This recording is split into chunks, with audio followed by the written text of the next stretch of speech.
बिस्मिल्लाहिर्रहमानिर्रहीम। दोस्तों, बहनों, भाइयों और बुजुर्गों, हम तफसीर पेश कर रहे हैं सूरा अल-माइदा की आयत नंबर 28। आयत नंबर 28 में अल्लाह ताला फरमाता है, जिसका तर्जुमा है, पहले ने कहा कि अल्लाह सिर्फ डरने वालों से कबूल फरमाता है। बेशक अगर तू मुझे कत्ल करने के लिए मेरी तरफ हाथ बढ़ाए तो मैं तुझे कत्ल करने के लिए अपना हाथ तेरी तरफ नहीं बढ़ाऊंगा।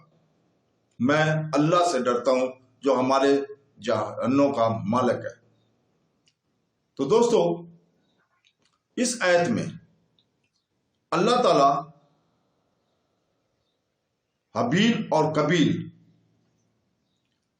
की वाक्य को जिक्र कर रहे हैं। वो कहते हैं कि इसलिए कि तेरी कुर्बानी मकबूल है, मेरी कुर्बानी ना हुई और तू अकलीमा का मुस्तहिक ठहरा, इसमें मेरी जात है। हबील ने जवाब दिया कि अल्लाह ताला सिर्फ डरने वालों की कुर्बानी कबूल फरमाता है।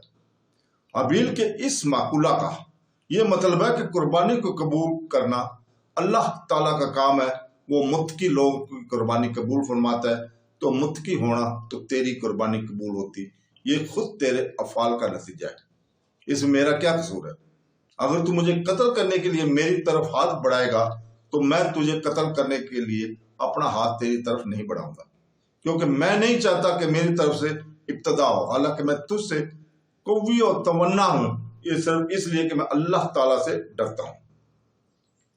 तो दोस्तों, अल्लाह ताला हमें कुरान पढ़ने, तफसीर पढ़ने और उसके ऊपर अमल करने की तौफीक अता फरमाए।